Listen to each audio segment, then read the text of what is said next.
Imagine a mirror that doesn't reflect your face but your deepest consciousness, a hidden threshold that reveals not what you see, but what you truly are. In this text, we journey into the most sublime mysteries of the inner universe, guided by the timeless teachings of Neville Goddard. The Mirror of God is not just a work, it is an awakening, a passage into the invisible world where thoughts shape reality, where the divine dwells within each of us, waiting to be recognized. Here, you will discover that your mind is not merely a field of ideas, but the sacred stage where the infinite is made manifest. Prepare to see beyond matter, to gaze into the reflection of the eternal, and to embrace the creative power that has always lived within you. For the true temple of God is not in the heavens, it is in your imagination. We live surrounded by a world we believe we know.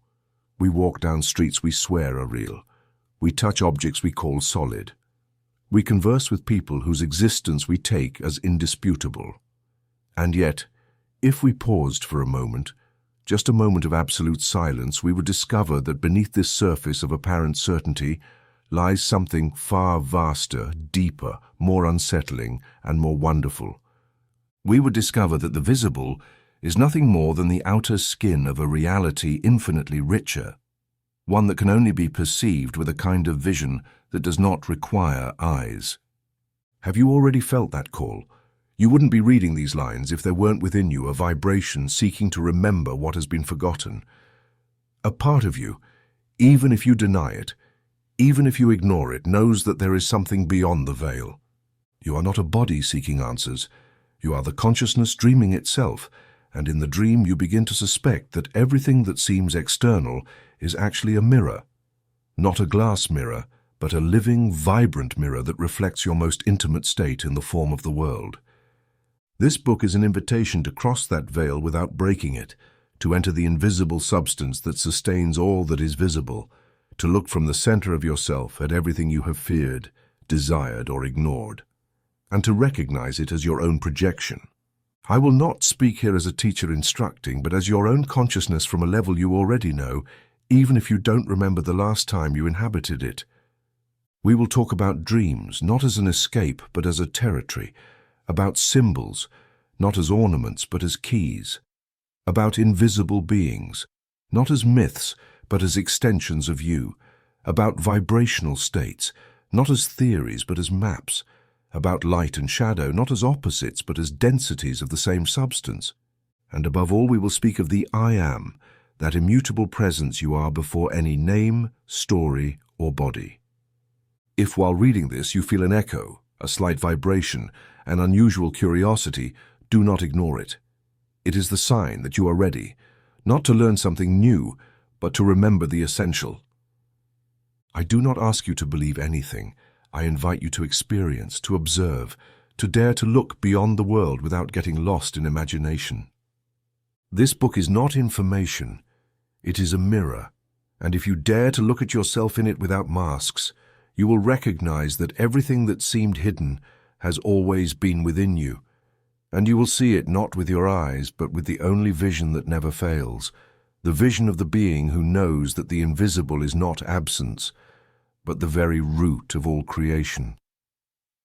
The Mirror of God, Revelations of the Invisible World, based on the teachings of Neville Goddard.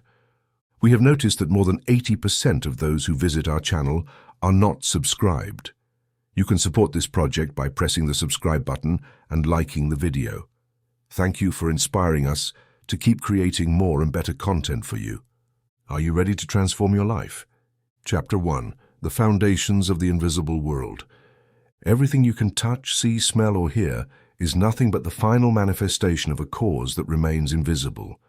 But invisible does not mean non-existent. Invisible means deeper, closer to the origin. The most common mistake of man is to confuse the real with the tangible. The tangible is dense, slowed down, coagulated. The real is vibrant, original, eternal. Therefore, what you do not see with your eyes is not absent. It is operating on a subtler, more immediate level in the causal chain of the universe. Understanding this is the beginning of seeing the world with the eyes of God. The entire universe is consciousness in motion. Everything that exists has a frequency, a rate of vibration. Just as water can appear as vapor, liquid, or ice depending on its molecular vibration, so too does every idea, every state of being, every emotion, and every form exist at different levels of frequency. What you call visible is simply what your physical senses can capture within their limited range of perception. But reality extends far beyond that threshold. Not seeing something does not mean it is not present. It means your instrument of perception is not tuned to that frequency.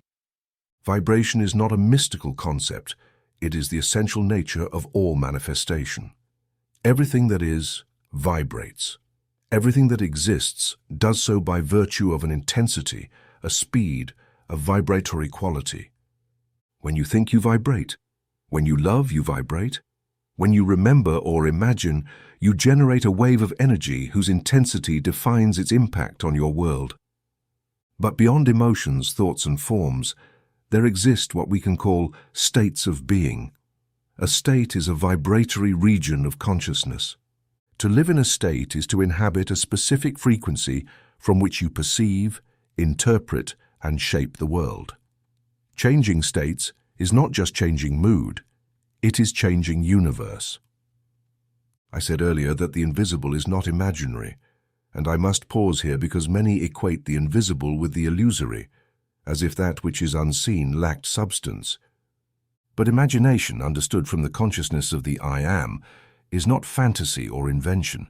It is the first mold, the matrix, the original pattern of all creation. Imagination does not invent, it reveals.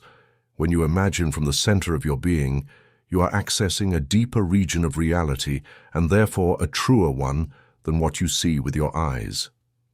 The visible is what has been. The invisible is what is becoming. The visible is memory. The invisible is seed.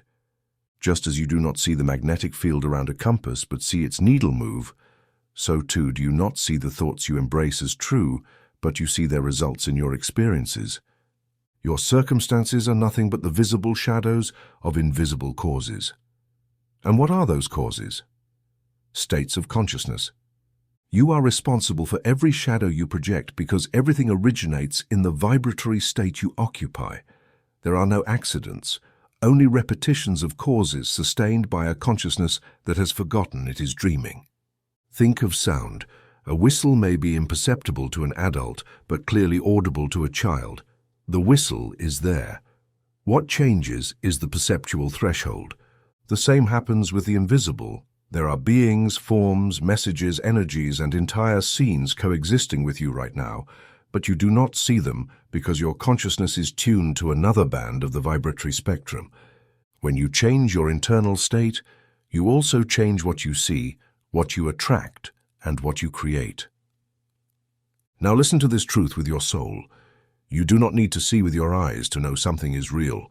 You need to feel from the vibrating heart that you are. Faith is blind belief. It is inner vision. It is the certainty of the unseen.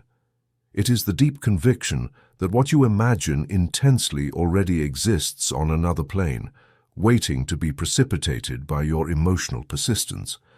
That is why it is said, "To him who has, more will be given," for whoever holds an internal state vibrating with certainty cannot help but attract its visible reflection.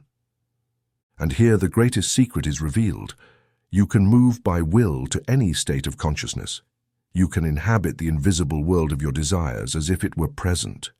You can assume a higher, purer, freer identity without anyone around you noticing. And that state will begin to radiate its consequences into your visible world as effects, opportunities, turns, coincidences, and encounters. You are a vibratory being, not physical. You are spirit, not flesh. And as spirit, you govern from the invisible. Now then, if you have understood that all that is visible is effect and all that is invisible is cause, where will you place your attention from now on? Will you continue reacting to what you see, or will you begin to generate from what you do not see? Will you keep living as a victim of visible circumstances, or awaken as a creator from the invisible region of the I Am? All of this is not theory. It is a science of the soul, and like all science, it can be tested, not with words, but with practice. Practical exercise, the chair of the invisible. Tonight, before going to sleep, sit quietly in a chair.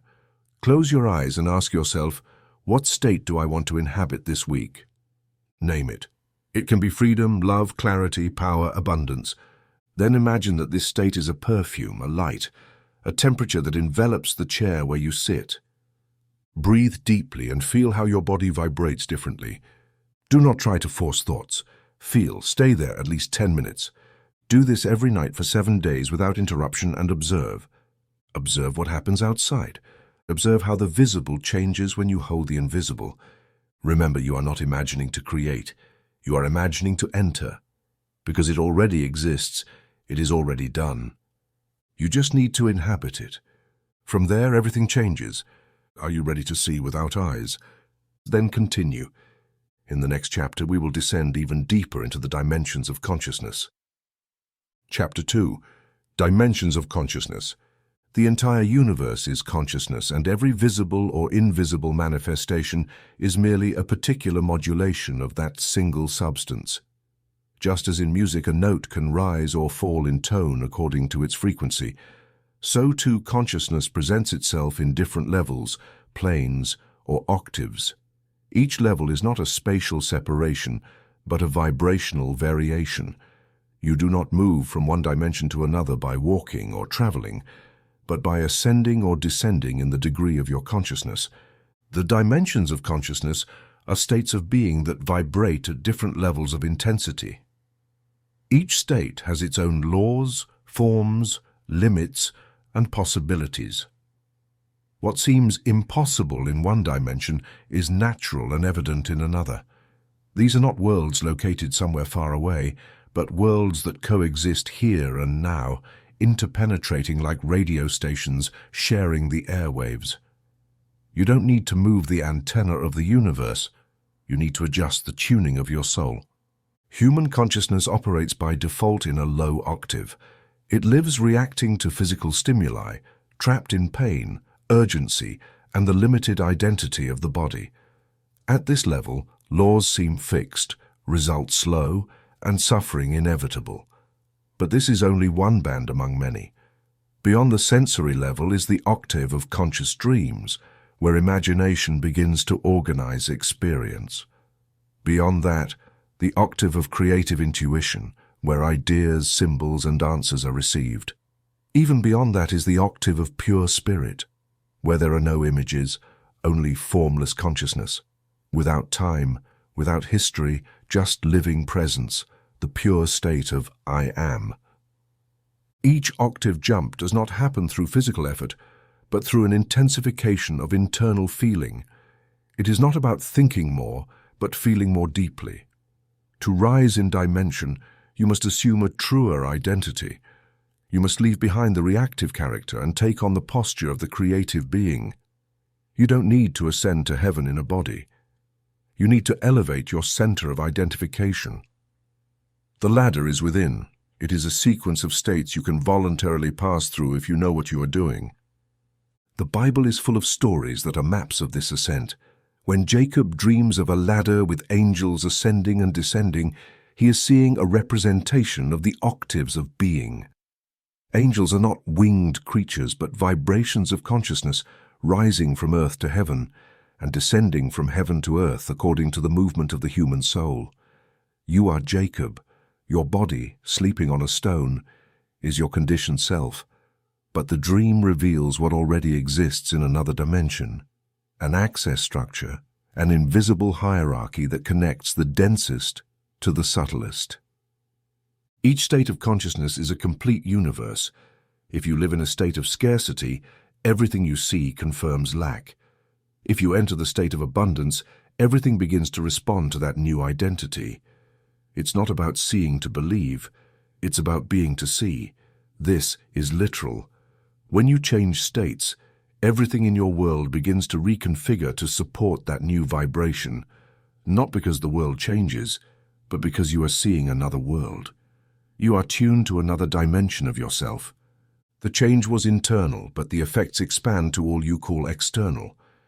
Imagine a house with many rooms.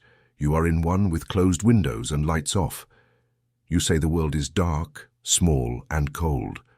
But another person in another room describes the same world as warm, vast, and bright. Who is right? Both. Each is describing the universe corresponding to the state of consciousness they inhabit. If you leave your room and walk into the next, your old room does not disappear. You simply are no longer there. This is how the dimensions of consciousness work. They are states, not places. There is no up or down. There is denser or subtler, farther from your essence or closer to the I am. In vibrational terms, the lowest state is where you fully identify with appearance. You feel you are your body, your circumstances, your limitations. There is no freedom there, only fate, repetition, reaction. As you ascend, you begin to remember that you are the observer, not the observed. You start choosing what you think, feel, and accept as truth. In the highest octave, you no longer desire anything because there is no sense of lack. You are what you desire to be because you recognize you have always been. You were only asleep to that truth. Here we arrive at a statement that can transform your life if you accept it without reservation. You can right now enter another dimension. You don't need external conditions, only an internal decision. You can now assume the state of being you desire. You don't have to know how to get there. You only have to say with inner certainty, I am that, and hold that affirmation in feeling, not with the mind, but with the vibratory body you are. When that becomes natural, the visible universe reorganizes effortlessly. You are beginning to see how the invisible architecture of being works. There is no chance, no punishment. There are states, and you choose which one to live in. Most choose unknowingly, repeating their past without realizing they are choosing it again.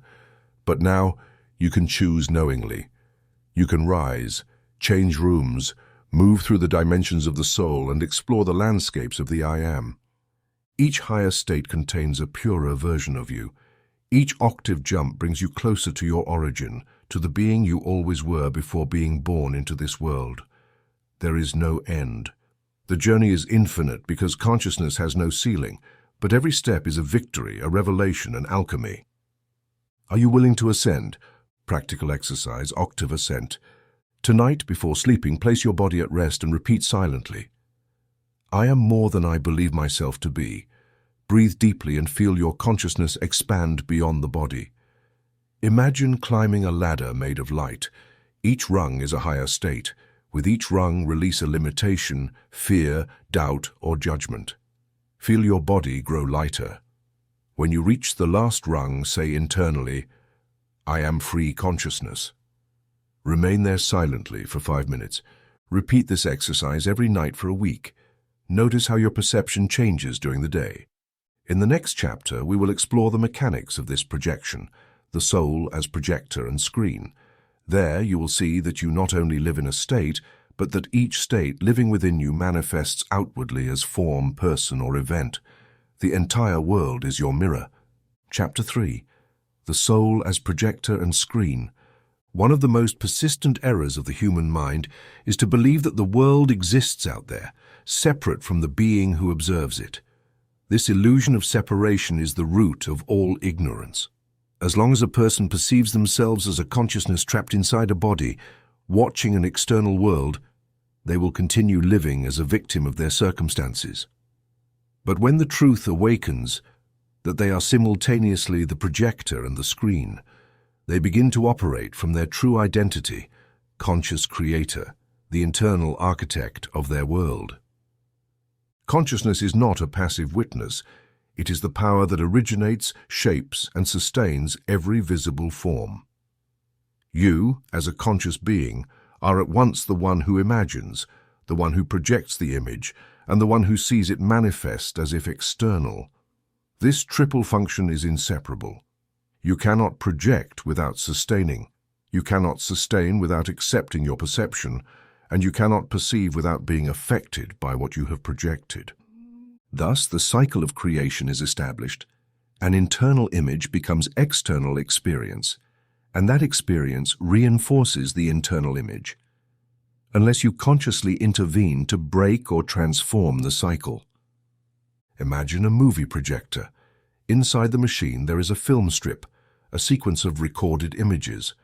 When the projector is turned on, a strong light shines through the film and casts the images onto a white screen.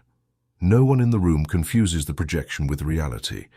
Everyone knows that what they see is only the result of what is on the film.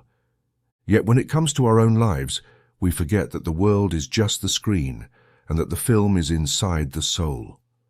We forget that the content we broadcast is determined by our states of consciousness, our deep beliefs, our dominant feelings.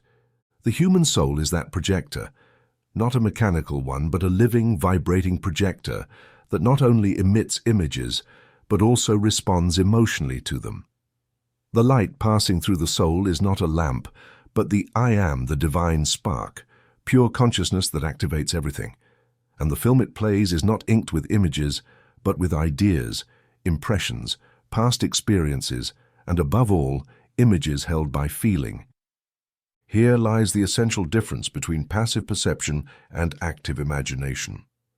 Passive perception is simply seeing what appears on the screen without recognizing that you projected it. It is accepting the experience as inevitable, as something given, as a reality imposed from outside. In this state, a person reacts, judges, fears, desires, but never truly intervenes in the cause. It is like a confused spectator yelling at the screen, unaware that they themselves hold the projector. Active imagination, on the other hand, is the ability to intervene in the cause, to choose which film to place in the soul's projector. It is the power to assume a new internal state, sustain it with feeling, and allow that mental image to imprint itself in consciousness as something already lived. When you imagine intensely, you are not fantasizing. You are planting seeds, configuring the film that will later be projected into your world. And if you hold that image faithfully, without contradictions, doubts, or looking back, it will inevitably manifest because it has already been recorded in the vibrating soul that you are. Every experience you have had, good or bad, was first an internal image accepted as truth. You may not remember when you planted it. It could have been in childhood or during a moment of intense emotion. But each event is only the reflection of an internal impression. The world screen has no will of its own. It only reflects what you have projected from within, from your state of being. Now, how can you know what you are projecting if you don't remember consciously choosing certain circumstances? Observe your emotional reaction to the world. It is your truest mirror. If you feel fear, insecurity, rejection, or inferiority in response to a situation, do not seek the cause outside. Notice which internal image is activating that response. That image is part of your active film, and only you can replace it. Changing your world is not about destroying the screen or fighting the images that appear. It is about stopping the projector for a moment, reviewing the film, and placing a new one. It is entering stillness, choosing another state, another concept of yourself, another vibration, and then turning the projector back on with that new internal programming. Do not expect immediate results as if pressing a button. This is not magic, it is law. The image must be held, felt, lived as present for the external world to adopt it as reality. Transformation begins in stillness, not struggle, not physical effort. The moment you sit alone with yourself and decide to imagine yourself already being what you desire, that is where real change begins. This is not a game of visualizations. It is an act of vibrational faith. You assume a new self, feel it as true, and remain in it until the world aligns. That persistence is power. Inconsistency is failure. Every time you doubt, every time you look at the screen and say, "This doesn't change," you interrupt the projection. Then you must start over with more conviction. Understanding this radically changes how you live. You no longer blame, fear, or wait. You act from being. You are the one who chooses, who projects, who sustains, and who observes.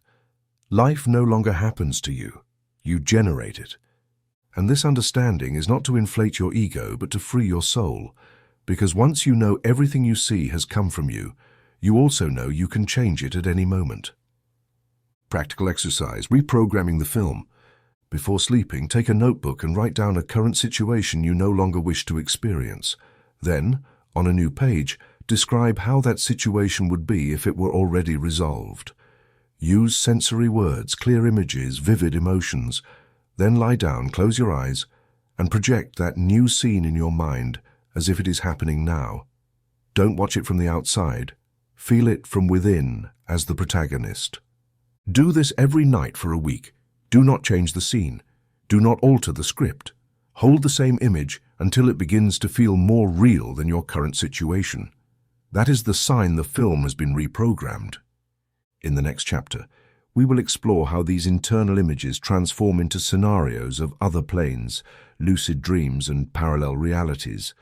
Because the dream world is not fantasy, it is another level of projection where your soul rehearses, explores, and begins to manifest what later becomes visible. Chapter 4. Lucid Dreams and Parallel Realities. Sleeping is not a break in consciousness, it is a migration. The soul does not turn off with sleep, it simply changes its stage. The body rests, but consciousness remains active, operating in less dense planes where forms respond more directly to internal states.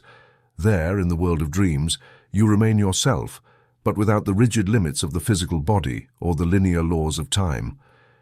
In lucid dreams especially, the soul functions with a clarity that sometimes surpasses waking life and reveals that what we call reality is not a single continuum, but a choice among many parallel dimensions.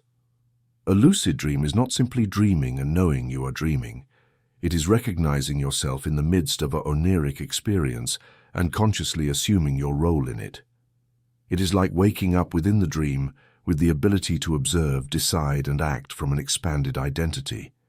In those moments, the soul experiences an interdimensional state. It is outside the physical body, but still holds its conscious center, its inner axis, its capacity to be and to direct. This experience is not rare. What is rare is that we have been taught to ignore, minimize, or fear it. When you dream, you are not imagining from nothing. You are traveling to a vibratory plane that already exists. Every dream is an entry point to a state of consciousness. Some of these states are distorted reflections of your day, emotional echoes of what remains unresolved. Others are symbolic rehearsals where your soul seeks to understand what the mind could not process.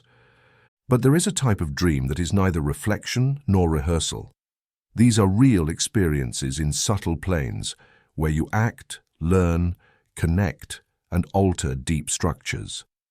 There, images are not just mental forms, they are entities, messages, events with real implications for your waking life. Lucid dreams belong to this level. They are clear proof that you are not your body, because within them you remain conscious, thinking, deciding, remembering, but you do so in another space. And if you can be conscious in another space, then that space is also real, not because of its density, but because of its capacity to hold your being. Here lies one of the most important keys. Everything you can accept as true in a lucid dream can begin to manifest in your physical reality, because both planes are joined by the same consciousness, you. Lucid dreams are not a luxury of the subconscious. They are a tool of the soul. They are rehearsals on less rigid planes where you can try new identities, release fears, claim achievements, and activate changes that later unfold as physical experience. Many of the deepest transformations do not start in waking life, but in those nightly journeys where the soul meets itself without the masks of the ego.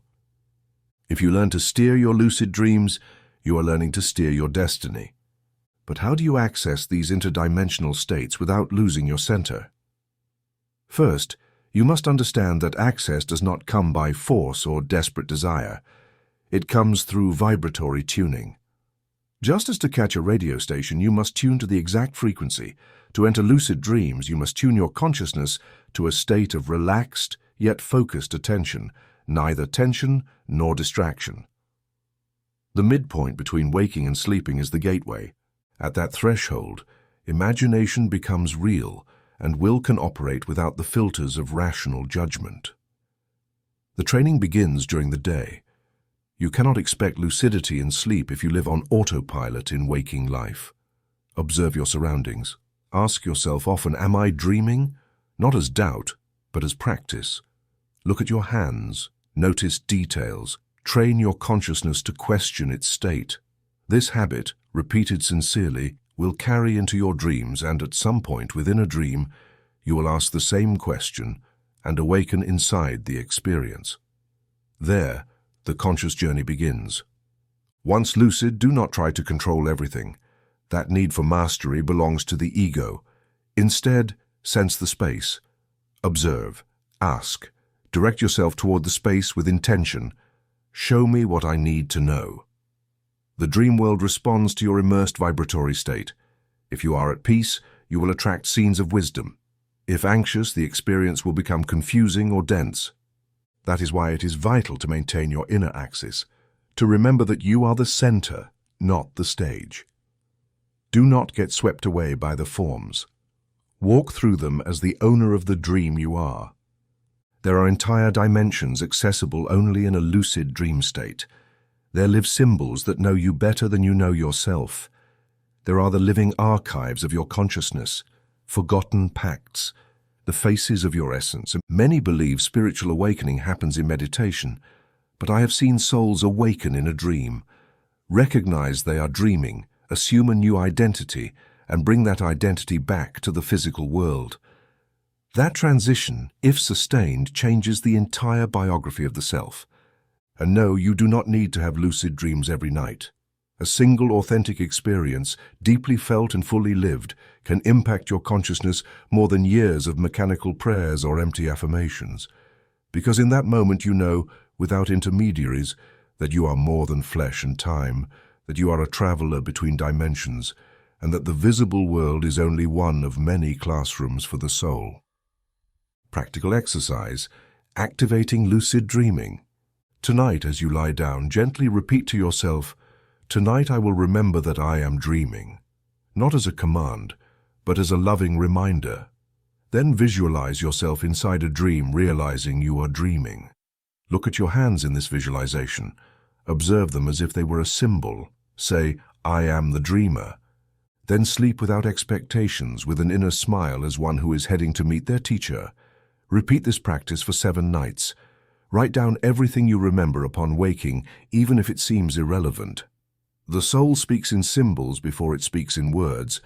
In the next chapter, we will go beyond symbols to visions, revelations, and the inner mind, where consciousness not only dreams, but receives directly from the I am images that do not come from desire, but from the inner truth seeking to emerge. Chapter 5. Visions, Revelations, and the Inner Mind. Visions are not the product of uncontrolled imagination, nor are they whimsical manifestations of a creative mind. True visions are glimpses of the soul, revelations that emerge deeply from within when the outer mind has quieted enough to allow the I am to speak without intermediaries. Unlike dreams, which may arise from the personal unconscious, visions spring from a higher layer of consciousness, the inner mind, that living temple where the spirit converses with itself in the form of pure images without the need for words. Before we move forward, it's crucial to distinguish between fantasy and vision. Fantasy is born of the reactive mind, from need or fear. It consists of undigested desires, copied ideas, borrowed images. It is the product of runaway thought spinning without anchor or center. Authentic vision, by contrast, breaks through unexpectedly. It is not sought, but received. It is not made, but revealed. It comes in moments of inner stillness, surrender, and high vibration. It carries no urgency or chaos. Wrapped in a particular piece, even if its content is unsettling or striking, it never creates confusion. On the contrary, a true vision leaves a clear mark, a vibratory certainty no rational analysis can erase. I've had many such visions, and each confirmed what I already knew by intuition, that the visible world is but a shadow of a truer, fuller, more exact reality. I remember one night still in New York, when during waking hours I felt the room transform. It was not a dream, not a trance. It was as if the veil between two realities parted. I saw a faceless figure of light who did not speak with voice, but whose very presence carried a complete message. In that vision, I understood the image was myself, in another state of being, purer, brighter, more real. There was no fear, only recognition. What struck me most was the naturalness of it all, no drama. It was as if I had simply remembered myself. Scriptures abound with these moments. They are not myths, but coded accounts of inner experiences that any being can bring to consciousness. Paul, on the road to Damascus, was not struck down by an external lightning bolt, but by an internal light that blinded his ordinary perception so he could see with the eyes of the soul. That light was the vision of the inner Christ, not a foreign figure, but the vibratory presence of his own I Am, emerging from the depths of his being. From that moment on, his life changed completely, because he no longer acted from the idea of an external God, but from the experience of an incarnate divinity. Likewise, Isaiah's vision, I saw the Lord seated on a high and lofty throne, and the hem of his robe filled the temple, does not describe an encounter with an anthropomorphic God, but a vision of the supreme state of consciousness. The temple is the body, the throne is the inner mind. The hem filling the temple is the expansion of the I Am through all dimensions of being. He was not seeing something outside. He was witnessing the majesty of his own essence revealed. To discern if a vision is true, examine its fruit. Does it calm you or inflame your ego? Does it bring peace or anxiety? Does it make you feel more connected or more separate? A true vision seeks no proof, demands no approval, and needs no sharing to validate itself. It contains its own testimony, is complete in itself, and does not create addiction. A genuine vision does not take you away from reality. It reveals it. It does not create dependence, it liberates. Now, not every inner image is a vision. Often what you think you see are residues of your superficial mind trying to organize chaos. That's why it's essential not to take every image as revelation. True vision does not repeat, contradict, or dissolve over time. It remains, even if you do not fully understand it at first. It works in you like a vibratory seed. Days, weeks, or years later, its meaning unfolds. It is like a sealed letter you can only open when you have matured enough to receive its contents, without fear or distortion. The inner mind, which is neither your brain nor your personal subconscious, is the vessel where these visions gestate. It is the bridge between the eternal I Am and the mind that acts in the world. To access this mind, you must do the opposite of what you have learned. Not accumulate data, not struggle to understand. You must empty yourself, surrender, silence the need to interpret. Only in that space of voluntary emptiness can the wordless voice of being speak, and when it does so in living images that summarize in a single act what 1,000 explanations cannot convey. Do you want to receive authentic visions? Begin by honoring silence, not as absence of noise, but as an inner posture. Live each day as if you were listening to something very subtle. Don't rush to fill the void. Don't react immediately. Remain. Be receptive. Observe the symbols around you. The inner mind speaks to you all the time, but you only hear it when you align with its frequency, and that frequency is always the absolute present. Practical exercise. Entry into the inner vision. Each morning upon waking, before moving, stay in the posture you were dreaming in. Keep your eyes closed. Bring your attention to the center of your chest. Don't seek images. Don't think. Just remain. Now formulate one inner question. What does my being want to show me today? Do not expect an immediate answer. Open your eyes slowly.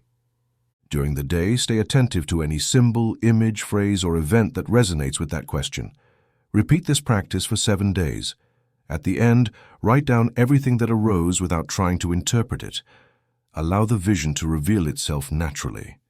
In the next chapter, we will enter an even subtler and more powerful realm, the body of light and its forms of movement, where you will discover that your form does not end at your skin, and that you can travel beyond space without losing your center. There, what is now symbol becomes form, and what was perception becomes movement. Chapter 6. The body of light and its forms of movement. Your physical body is not the limit of your being. It is merely the densest shadow of a subtler, more real, more free structure, the body of light. This body is not a metaphor or a poetic image. It is a vibratory reality, a living form made of the very substance of consciousness, yet organized so precisely and coherently that it can move without restriction through the various dimensions of being. If the physical body is your instrument in the third dimension, the body of light is your vehicle in the intermediate and higher realms of consciousness. This body has been named in many traditions: glorious body, spiritual body, mercurial vehicle, etheric body. But all these names point to the same reality, a vibratory form that replicates your essential configuration, but without the density or limits of flesh. This body does not age, does not get sick, does not die. It changes, adapts, transforms according to the inner state of the being inhabiting it. And it is present right now, surrounding you, enveloping you, penetrating every cell of your physical body, even if you do not perceive it with your ordinary senses. Activating the body of light does not mean creating it, but becoming aware of it. It is not a process of fabrication, but of remembrance. It has been with you since the beginning as the original design of which your physical body is a temporary copy. Its activation begins when you divert your attention from the outer world and steadily bring it inward. Every time you close your eyes and visualize your being as a luminous sphere, every time you feel your consciousness is not confined within your head, but expanded beyond your skin, you are activating your body of light. You do not need complicated techniques. You need presence, intensity, repetition. This body first manifests at the threshold between wakefulness and sleep, when your mind is not yet asleep, but your physical body has lost its tone. In that intermediate state, known as the hypnagogic state, you may feel like you're rubbing, expanding, spinning in a spiral, or passing through walls without resistance. You are not imagining. You're beginning to move with your body of light. Sensations of vertigo, buzzing, pressure on the forehead or chest are not strange symptoms. They are signals that your consciousness is beginning to detach from the physical mold and recognize itself in its subtle form. When the body of light is fully activated, you can move by will. You do not walk, you shift by intention. You do not speak, you transmit by vibration. You do not observe with eyes, you perceive directly from the center of being. Every direction, every color, every sound acquires a richness that does not exist in the physical world. There is no shadow or reflection, because everything is source. I have experienced this. I have been in that state where there is no fixed form, but an intensity of being that surpasses any known sensation. There you are not a body with a soul, but pure consciousness in a luminous shape. You know yourself as eternal, and that certainty changes everything. But the body of light is not only for interdimensional travel. Its true function is to be the channel through which the I Am expresses itself without distortion. When you begin to live from it, even in waking state, your perception of the physical world changes. You see faces more deeply, hear the thoughts behind words. You perceive the vibratory states of places, hidden intentions, subtle resonances of each object, not as isolated data, but as a single symphony. Then you understand there is no separation between you and what you see. The body of light is not a suit. It is a living antenna that unifies the observer with the observed. Many have touched this state unknowingly. A moment of grace, a deep meditation, a near-death experience, an instant of absolute surrender can temporarily open the perception of the body of light.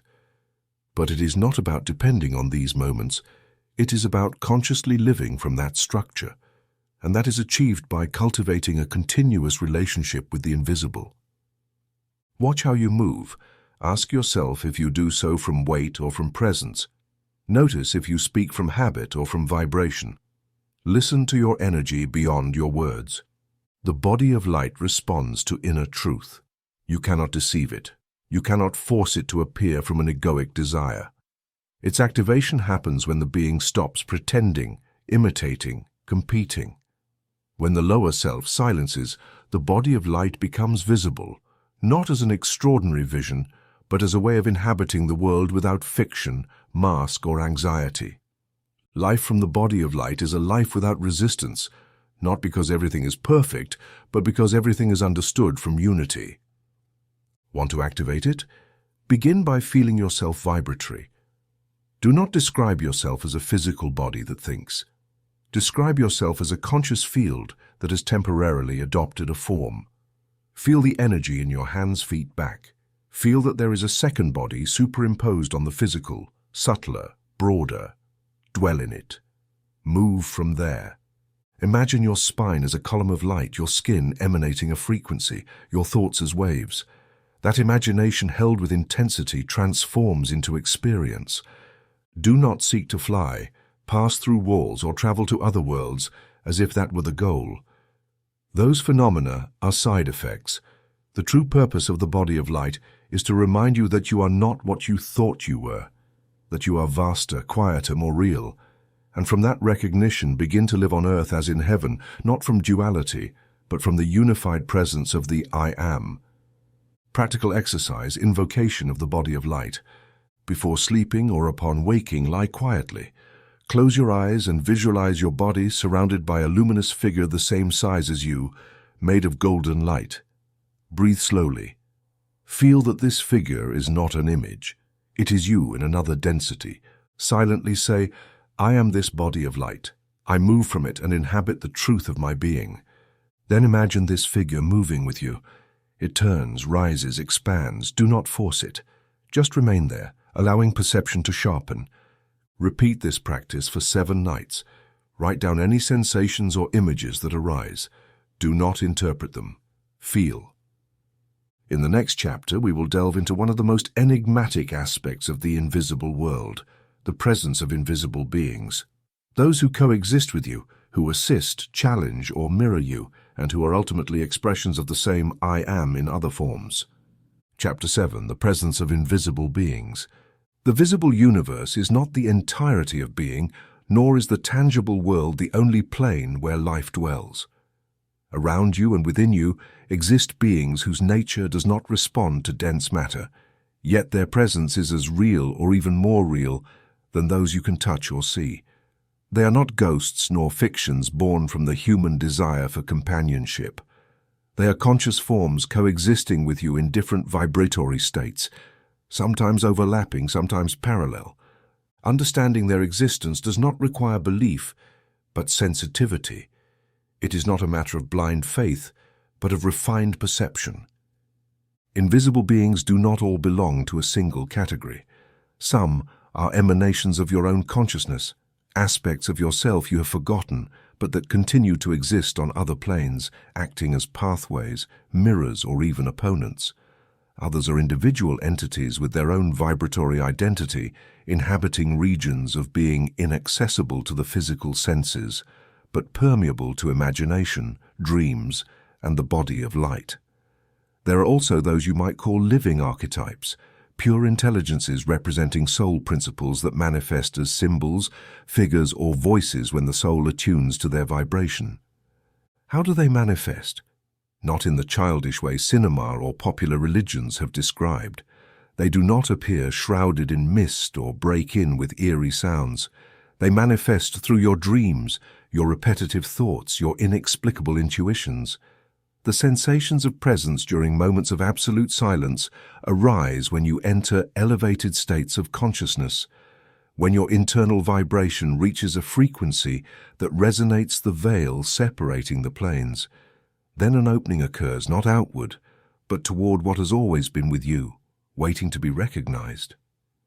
I have felt those presences, not as defined figures, but as intelligence surrounding me, observing me, teaching me without words, sometimes in meditation, other times in dreams so vivid that upon waking the physical world seemed less real.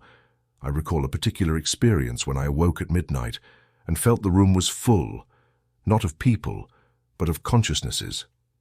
I saw no faces, but perceived intentions, thoughts, vibrations. There was no fear, only a profound certainty. I am not alone, I never was. The visible is a fraction. Reality is a chorus of presences. These entities do not seek to dominate or intervene without permission. They operate under a greater law, the law of resonance. They do not come to you unless you resonate with their presence. They do not impose themselves. They reveal themselves. What you call angel, guide, spirit, master is no more than a vibratory state of consciousness with autonomous form that you can perceive if you align with its frequency. They do not speak your language. They communicate through symbol, archetype, the internal image condensing wisdom. If you are ready, you understand. If not, you forget instantly. That is why many people receive signs and do not recognize them. They are too centered on the literal, the verbal, the rational. But there is another level of this truth you must know. You too are an invisible being to others. Not only when you dream or die, but even now, in this very moment, parts of you already operate on other planes. Your higher self, your body of light, your projected consciousness are perceived by other beings as presences. For some, you are right now a day, an image, a voice. Unknowingly, you act as a symbol in others' dreams, as inspiration in others' thoughts, as impulse in others' decisions. You do not have to understand how. You only need to accept that you are multidimensional and that your reality transcends what your eyes can see. This understanding destroys fear. You no longer see the world as a place full of hidden threats, but as a vibratory field where every being, visible or not, is responding to your internal state. If you fear, you will attract entities resonating with that vibration. If you love, you will be surrounded by presences vibrating in light. You are the point of attraction. You are neither victim nor spectator. You are the vibratory center of your experience. The relationship with invisible beings is like a clear mirror. They only reflect what you emit. That is why you do not need artificial protection or external rituals. Your best defense, your greatest shield, is your vibratory state. If you inhabit love, clarity, trust, no being can disturb you. And if one appears to show you something, it is because at some level you have invited it. Everything is teaching, everything is reflection. Now, instead of fearing what you cannot see, begin to honor it, not with blind devotion, but with awakened consciousness. Observe the repeating symbols, the coincidences that are not chance, the inner voices that arise with gentle authority. Ask yourself, what presence speaks to me today from the invisible? And do not expect names or human forms. Expect vibration. Feel its message in your chest, not in your ears. Practical exercise. Contact with invisible presences. In a quiet place, sit with your back straight, close your eyes, breathe deeply. Imagine a sphere of light surrounding you.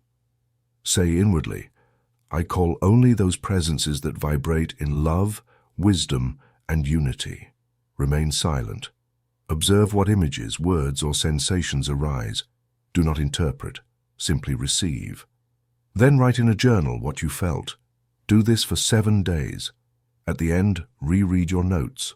Look for patterns, repetitions, messages. Do not share what you receive yet. Let it mature within you. The invisible reveals itself to the soul that listens. In the next chapter, we will open to the language these beings, and your own I am, use to communicate. Living symbols, the language of the spirit, where you will learn how to read the signs of the soul that appear in dreams, visions, and every corner of everyday life. Chapter 8. Living symbols, the language of the spirit. Consciousness does not speak with words. The language of the soul is not grammatical. It is not formed into sentences nor subjected to the linear logic of the rational mind. Consciousness speaks through symbols. And I'm not talking about decorative or cultural symbols, but living symbols, vibratory entities that condense multiple, simultaneous, and profound meanings. These symbols are not created by intellect. They emerge from the very structure of being. They are the form that truth takes when it descends to the planes where the soul can receive it. A living symbol is an image that contains energy. It is more than a drawing, a figure, or a word. It is a point of access to the invisible world.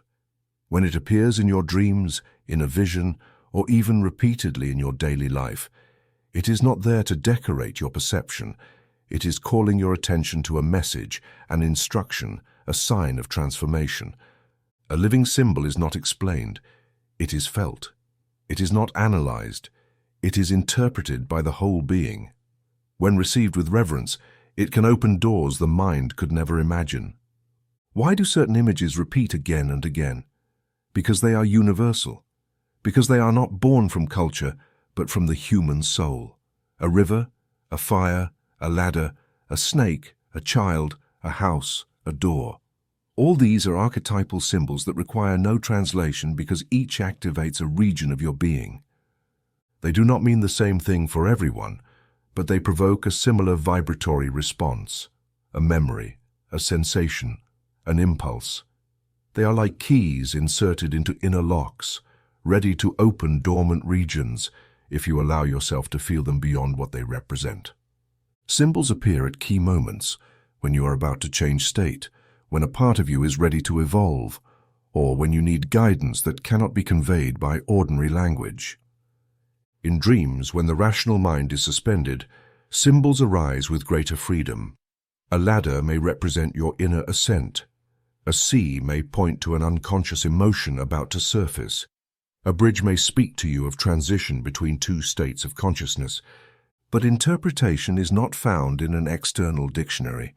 It lies in your vibration upon seeing the symbol. What did you feel? What part of you reacted? What aspect of your life reflected in that image?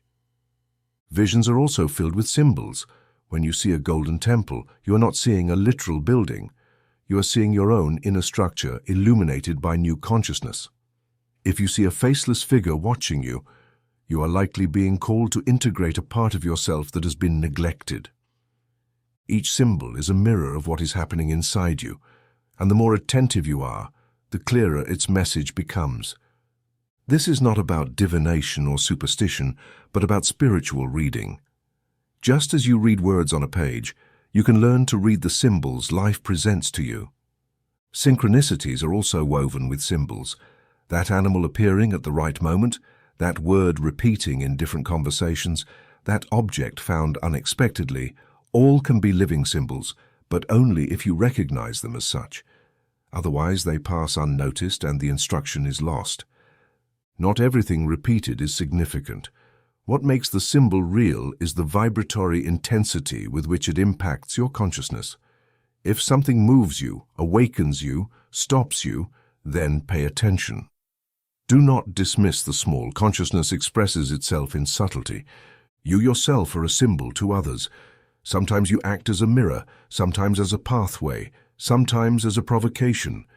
Your presence, your words, your silence, your energy, all can be a living image that another being needs to awaken a sleeping part of themselves. This happens without your knowing, because the language of the spirit is subtle. That is why you must care not only about what you do, but the state in which you do it, because every action vibrates, and that vibration is perceived consciously or unconsciously by all who surround you. There is no need to become superstitious or see hidden messages in everything. What matters is developing the sensitivity to recognize when a symbol is alive, when the spirit is speaking. For this, you must be in a state of receptivity, not analysis. The mind wants to classify. The soul wants to feel. Pause when something strikes you. Ask silently, "What are you showing me?" And do not seek an immediate answer. Allow the symbol to work on you. Sometimes, just by remaining in its presence, something inside you changes. In my own experience, the most powerful symbols were not the most striking. They were those that followed me in dreams, that appeared in moments of silence, that arose in reading a closed text and then repeated in an unexpected conversation. I understood then that I was not receiving information. I was being instructed in a language taught not by rules, but by vibration. Practical exercise, living symbols, journal. For the next 7 days, carry a small notebook with you. Each time you see an image that impacts you, in a dream, on the street, in a conversation, in a thought. Write it down without trying to interpret it. Record what you saw, where and how you felt. At the end of the week, sit in silence and reread your notes. Ask yourself, what pattern repeats? What part of me is being called? Then choose one symbol that appeared strongly and meditate on it 5 minutes a day. Don't think, feel. Let its energy reveal what needs to be understood. In the next chapter, we will dive into the dimension where these symbols take life and structure, the vibratory architecture of the world, where you will understand how consciousness organizes reality into patterns, how space holds memory, and how inhabiting places is not just moving on a map, but resonating with a state. There you will discover that every form holds a vibration, and that everything, absolutely everything, is speaking to you. Chapter 9, Vibratory States, How to Recognize and Change Them. Everything you experience, whether an emotion, a thought, a relationship, or an external situation, is the expression of a vibratory state.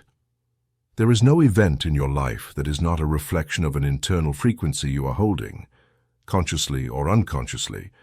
A vibratory state is not a passing emotion or a fleeting idea. It is a stable energy field, a level of consciousness that determines not only what you attract, but also what you can perceive and understand. And although vibratory states are invisible to the human eye, their effect is total. What you believe yourself to be, what you believe you deserve, what you can or cannot do, all of it is governed by the state you inhabit. You are not a body that thinks, you are a consciousness that vibrates, and that vibration is what organizes the matter around you. Just as an invisible magnet can move iron filings without touching them, your inner state reorganizes your outer world without you having to struggle or directly manipulate circumstances. That is why it is so crucial to know what state you are in, not to judge yourself, but to awaken the power to consciously choose where you want to live vibrationally. How can you know what state you are in? Not by what you want or by what you say with words. Your true vibratory state is revealed by what you feel automatically, by what you expect without realizing it, by how you react to others and to yourself. If thinking about your goals makes you anxious, you are not in the state of achievement, but in the state of lack. If seeing someone succeed triggers comparison or envy, you are not in the state of unity, but separation. If facing a challenge fills you with expansion instead of fear, you are in a state of inner power. Every thought, every reaction, every emotional impulse is a clue to the state you are inhabiting. It is not enough to say, I am abundant, if you vibrate with worry. It does no good to affirm, I am love, if you react with judgment or resentment. Words without vibration create nothing. They are empty shells. The universe responds to who you are, not to what you say you are. And who you are vibrationally is determined by your habit of feeling. That is why changing states is not achieved by mental repetition, but by emotional immersion.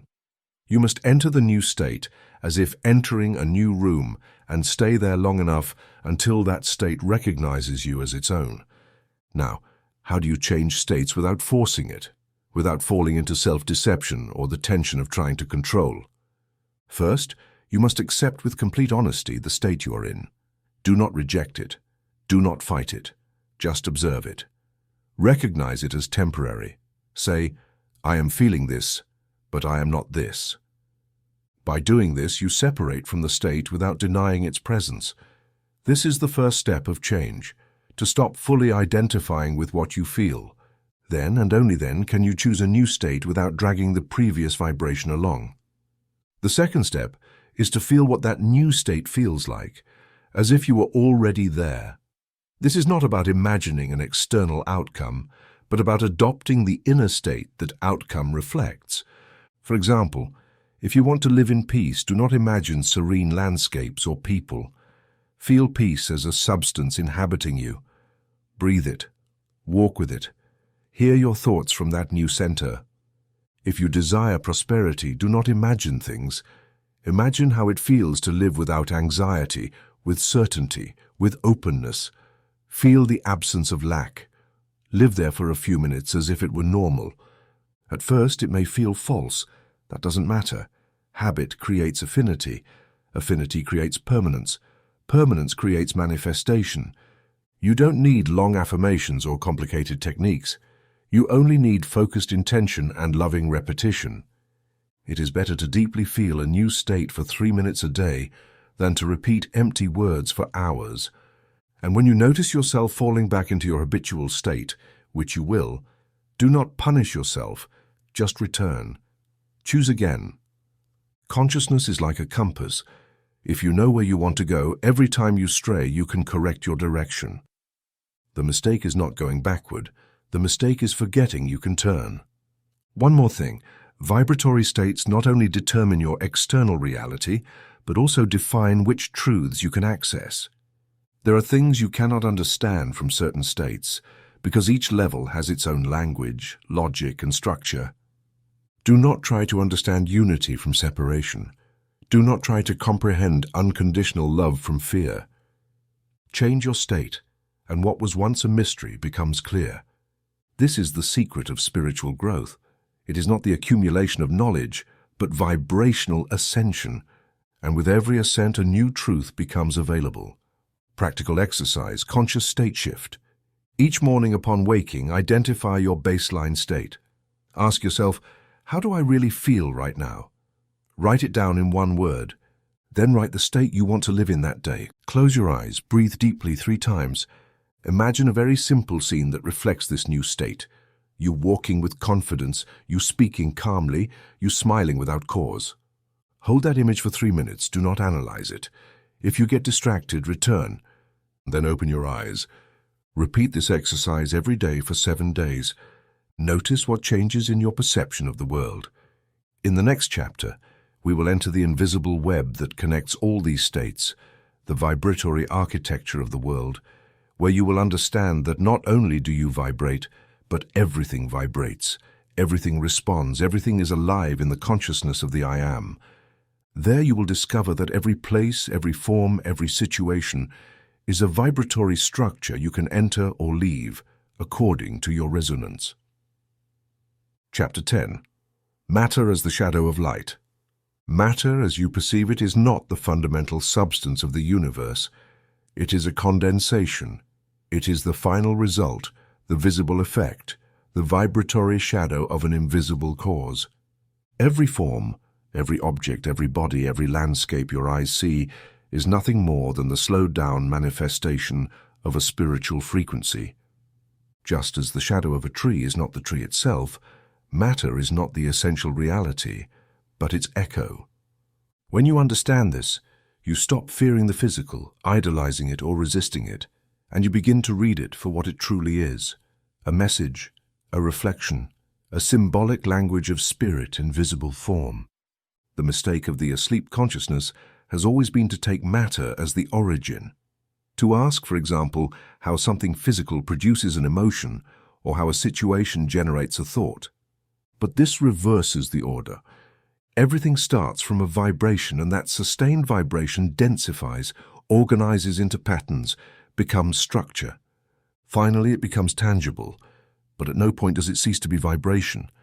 What you call solid is only a frequency stabilized to such a degree that your senses interpret it as an object. The table, the chair, the body, the house, none exist as things separate from consciousness, but as specific points of a vibratory wave that you have projected and accepted as reality. When the scriptures say, "What is seen is temporary, but what is unseen is eternal," they are not speaking of morality, but of ontology. The visible changes, transforms, dies, because its essence is not in itself, but in that which sustains it. The invisible consciousness, the I Am, the vibratory state, is eternal because it does not depend on form to exist. Form is its passing expression. The body ages, but the life animating it does not. Thought fades, but the power that generates it remains. The invisible is the cause. The visible is the trace that cause leaves as it passes. This does not mean you should despise matter. It means you must look at it with different eyes, not as something separate, but as a letter written in the language of spirit. Your body is not your prison. It is your map. Your illnesses are not punishments, they are symbols. Your environment is not an accident. It is a mirror. Matter speaks if you know how to read it, and its message is always the same. Look deeper. Here is the form you created from another level. That is why, if you want to transform your world, do not fight matter. Do not try to remake the effect without having modified the cause. It is like trying to change the reflection of your face in a mirror by moving the mirror. Only by transforming your inner expression will the mirror, matter, reflect something different. And this applies to everything. Relationships, finances, health, opportunities. Nothing appears out there that has not been emitted from within. Understanding this frees you, takes you out of the victim role, and places you at your creative center. It allows you to read reality as a sage reads an ancient manuscript, knowing that every word, every symbol, every blank space has a purpose. If something persists in your physical life, it is because a vibration is being sustained. If something disappears, it is because the frequency that sustained it has been released or transformed. That simple, that precise. Matter also has vibratory memory. Every place you inhabit, every object you frequently use retains some of your frequency, not because it has a soul, but because it has been shaped and activated by your consciousness. A house is not just a structure, it is a vibratory matrix of your most repeated states. That is why sometimes changing your location changes your state, not because of the place itself, but because you interrupt the pattern you are holding in that space. But true change happens when you modify the vibration from the center, without needing to escape the form. Look around you now. What do you see? Don't name the things. Feel their vibration. What does that chair emit? What does that object you see every day say? What message does your body transmit? If you learn to read matter as symbol, you will discover that everything is speaking, not to entertain you, but to remind you who you are. Every fold of reality is a closed text if you know how to interpret it. You do not need strange symbols or mystical visions to do this. Just look from within, from the consciousness that knows every form is expression. This even changes your relationship with your body. You no longer see it as a limited instrument, but as a bridge between planes. You don't need to deny its sensations or force its perfection. You only need to listen to what it communicates, see what state it reflects. Expansive, light, slow, vibrant. Do not react with judgment. Give thanks. The body is the soul's last messenger. What it shows is what the soul has been silently repeating. Attend to it, listen, but do not stay in the form. Return to the source. Practical exercise, conscious reading of matter. During this week, choose an object you use daily, a cup, a notebook, a garment. Each time you hold it in your hands, pause for a few seconds. Ask yourself, what state am I imprinting on this? What vibration is here? Then feel it, don't think, feel. After 7 days, choose a second object, but this time, before using it, infuse it with a desired state. Peace, gratitude, clarity. Use the object from that vibration. Observe how your experience changes. Matter will respond because it is not inert. It is the shadow of the light you project. In the next chapter, we will explore how these projections form not just objects, but structures. The vibratory architecture of the world, where you will understand how space organizes experiences and how you can enter and exit these internal spaces according to your state of being. Chapter 11. Activating the mirror, how to see beyond the world. The world you perceive with your senses is only a fraction of the total reality. Beyond the visible, there exists a vast field of consciousness that remains hidden from ordinary perception. This field is not separate from you. On the contrary, it is an extension of your own being. To access it, you do not need to search outside, but to look inward. The mirror that reveals the invisible is not in the external world, but within you. Activating this inner mirror is the path to see beyond the world and access the truth that underlies all forms. The inner mirror is a metaphor for pure consciousness, that part of you that observes without judgment, without identification, without interference. When you manage to quiet the mind and emotions, this mirror clears, and then you can see clearly what was once veiled. This vision is not physical but spiritual. It is not about seeing with the eyes of the body but with the eyes of the soul. It is a direct intuitive perception that transcends time and space. To activate the inner mirror, It is necessary to cultivate certain practices that allow you to enter deeper states of consciousness. One of these is meditation. By sitting in silence and directing your attention inward, you begin to disconnect from external distractions and tune into your essence. In this state, the inner mirror begins to reflect the truth of your being and of the universe. Another powerful practice is contemplation. Unlike meditation, which seeks mental silence, contemplation involves attentive and loving observation of an object, an idea, or an experience. When you contemplate, for example, a flower, you do not just see it with your eyes, you open yourself to feel its essence, its energy, its message. This way of seeing connects you with the spiritual dimension of things and allows access to deeper levels of understanding. The use of symbols is also an effective tool to activate the inner mirror. Symbols represent spiritual realities that transcend language and logic. By working with symbols such as the circle, the cross, or the mandala, you can access hidden meanings and awaken dormant aspects of your consciousness. These symbols act as keys that open doors to higher dimensions of being. Moreover, it is important to develop sensitivity to synchronicities, those seemingly random events that are actually manifestations of the hidden order of the universe. By paying attention to synchronicities and reflecting on their meaning, you can receive messages and guidance from the spiritual world. These experiences strengthen your connection with the inner mirror and help you trust your intuition. Activating the inner mirror also involves a process of purification. To see clearly, it is necessary to free the mind from limiting beliefs, judgments, and negative emotions. This is achieved through self-observation and conscious work on oneself. By identifying and transforming the patterns that cloud your vision, the inner mirror becomes more transparent and reflects the truth with greater fidelity. It is essential to understand that spiritual vision is not a gift reserved for a few, but an inherent capacity in all human beings. We all possess the potential to see beyond the physical world and access spiritual reality.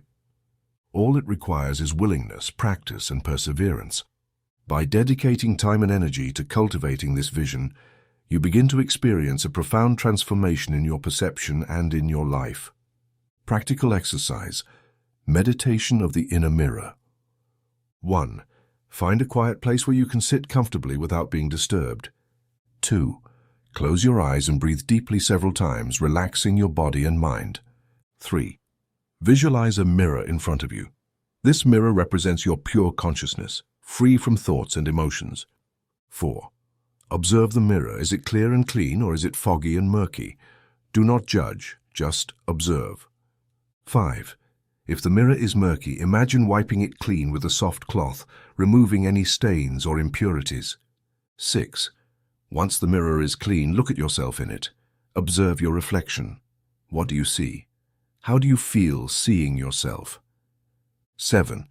Remain in this contemplation for a few minutes, allowing any insights or sensations to emerge. 8.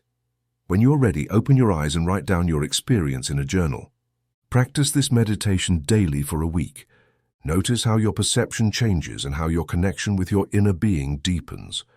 In the next chapter, we will explore how to integrate this spiritual vision into everyday life, learning to live from the consciousness of the I Am in every moment and circumstance. Chapter 12. Absolute Consciousness and its Infinite Play. Everything you have read, everything you have felt, everything you have glimpsed through these chapters is nothing more than a partial reflection, a fragmented echo of the one and only principle that governs absolutely all that is, was, and will be consciousness. There is nothing outside of it. There are no parallel worlds, no bodies of light, no symbols, no visions, no matter, no people, no planets, no galaxies, no dimensions that do not first exist in it and through it. Everything that exists is content of consciousness, manifestation of its movement, expression of its will, projection of its imagination, and that absolute consciousness which contains and creates all is you. This statement, as immense as it is simple, cannot be grasped by the thinking mind. It is not an idea to memorize, nor a belief to repeat. It is a realization that arises when the inner mirror, of which we spoke in the previous chapter, becomes perfectly clear and reflects only the formless being. When all names vanish, all forms dissolve, all desires cease, all states fade, and only the pure I Am remains, without adjectives, without attributes, without a story.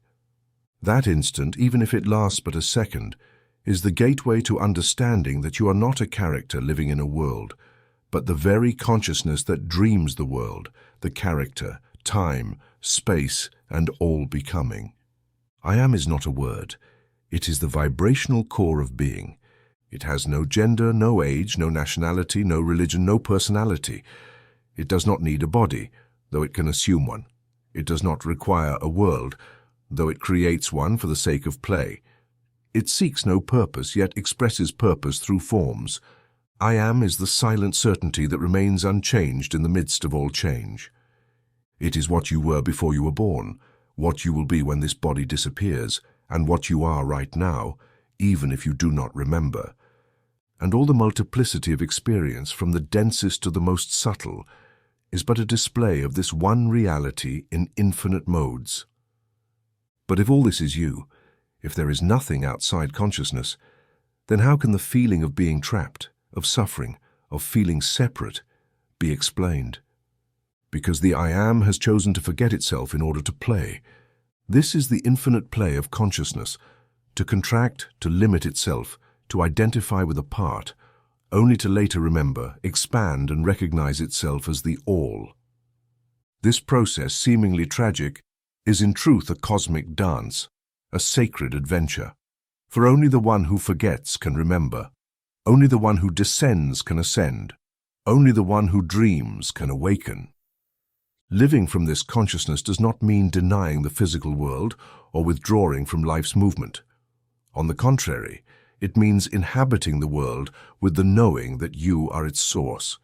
It means acting with freedom, not because the world is real, but because you make it real through your attention. It means loving, not because you need something from the other, but because you recognize the other as another form of yourself. It means using the body, emotions, thoughts, and senses not as instruments of bondage, but as channels of divine expression. This realization transforms your relationship with everything. You no longer fear death, for you know that being cannot die. You no longer struggle to survive, for you know you are the giver of life.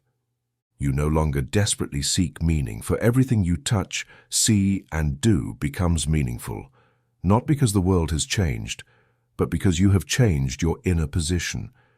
You have ceased to be an object within the universe, and have assumed your place as the eternal subject, dreaming all things. And now we arrive at a crucial point: how to sustain this consciousness in the midst of daily life. How not to forget the I Am when bills arrive, when conflicts arise, when illness comes, or when losses occur. The answer is not to deny what happens, but to integrate it. In every event, no matter how mundane or painful, ask yourself, what part of me is expressing itself here? What vibration am I witnessing? From what state am I viewing this? This attitude of constant observation, not from the mind, but from the witnessing consciousness, is what anchors you in being. It is not about escaping the world, but about inhabiting it for what it is, a closed theater where you are the author, the actor, the audience, and the stage. And when you falter, and you will, do not condemn yourself. Remember that forgetting is part of the play. Every time you remember, even for an instant, you renew your covenant with the self. Every time you choose to respond from I Am and not from ego, you are recreating the world on a higher frequency. This is how reality is transformed, not through force, but through presence, not through struggle, but through recognition. And that recognition begins every time you silently say, not as an affirmation, but as a certainty, I Am. Practical exercise: inhabiting the I Am. For 1 week, at the beginning of each day, close your eyes for 1 minute and silently say, I Am. Say no more, ask for nothing. Simply remain in the vibration of those words. Feel that before any thought, emotion, or movement, you already are. During the day, whenever you feel trapped by an emotion or a situation, stop, breathe. Silently repeat, I Am, not as one trying to escape, but as one remembering their origin. Notice what changes. Do not seek a result, just inhabit it. With this chapter, the journey comes to an end. But the true voyage is only beginning, the distanceless journey of the I Am toward itself, through all its forms, states, worlds, and reflections. For you are not a being seeking God. You are God remembering itself in human form. And this book, like everything that has come to you on your path, is not a destination, but a mirror. A mirror you now know how to activate. A mirror you now know how to read. And a mirror that, when you look into it, no longer shows a face, but the infinite light of the being that you are.